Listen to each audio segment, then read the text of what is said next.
Sunday mga ka-farmers, harvest ulit tayo dito sa ating mga talong. Ayan na yung mga bunga. Hitik na naman sa bunga si Calixto. Mababa ang presyo pero kung ganito naman yung mga bunga, malalaki at marami.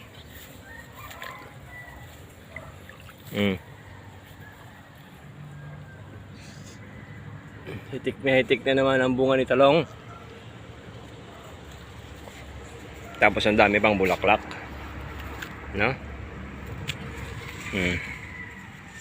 Dami oh, lalaki oh. Oh, lalo rito.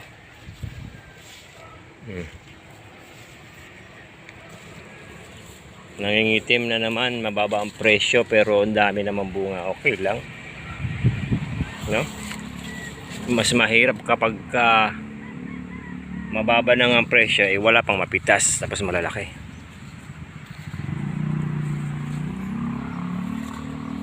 Ganoon din dito, no? Ito yung alagang foliar nating 3G. Kumpulan dun oh.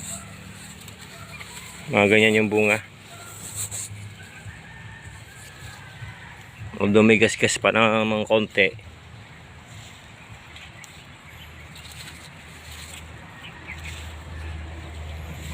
pipitasin natin jumbo yung mga bunga na talong natin. Tapos na tayo pang maliliit pa, malalaki oh, no? Lalaki ng bunga ng talong natin ngayon. Hitik na hitik kasi panay patubig. 3 days yung patubig natin kaya ganyan oh. Kagandaan nito, walang uod. Ay nako, medyo baliko yung iba pero pasok na dito sa amin to. Walang problema yung mga baliko basta malalaki.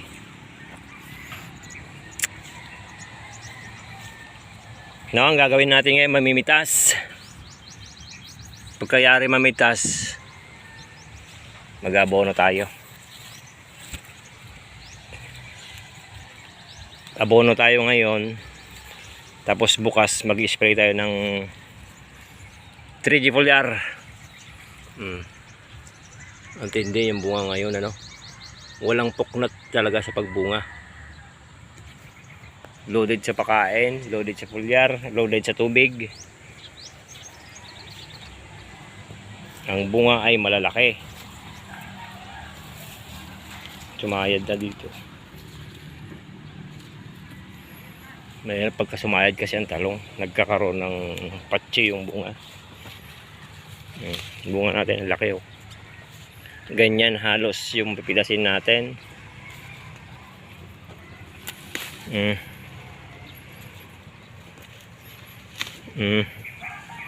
Selection harvest. Ay, pang torta. Sarap sa torta, no? Tapos yung pipino natin ay nag-flowering na siya. Hindi natin i-expect na mamulaklak agad. Lalaki. Dito, dami niya rito.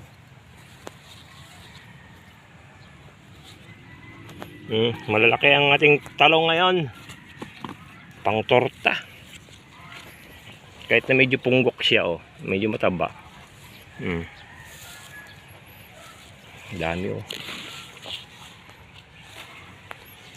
Medyo mababa pero kung ganyan naman yung pitas, dahil pa rin maliliit oh. Hindi siya tumitigil sa pagbunga. Palibasa laging basa, 3 days yung ating gap sa pagpatubig. Medyo makulimlim, nag-anticipate tayo ng ulan pero ba ay bumagsak. Pero yung isang araw kapag patubig tayo medyo basa pa. Hindi yung init dito sa amin. Summer na. Summer. Na-update lang natin itong talong. Pakain tayo mamaya. Abono.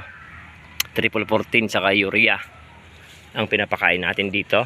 Tapos yung insecticide natin ay gold, saka ang mixing natin mamaya ay lanet. Gold malanet yung mixing natin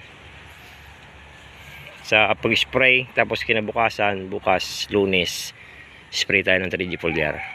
Weekly yung pakain ko ng 3 foliar. Tuwing ikalawang harvest, doon ako nag-spray ng foliar.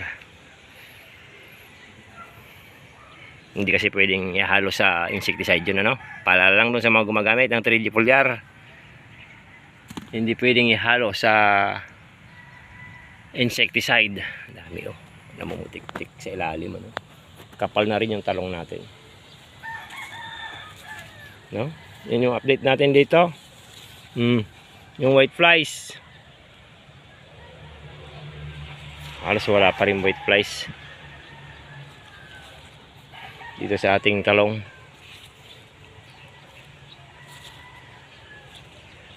Alagang 3G.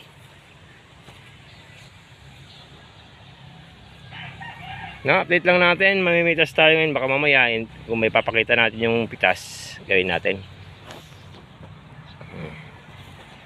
Thank you.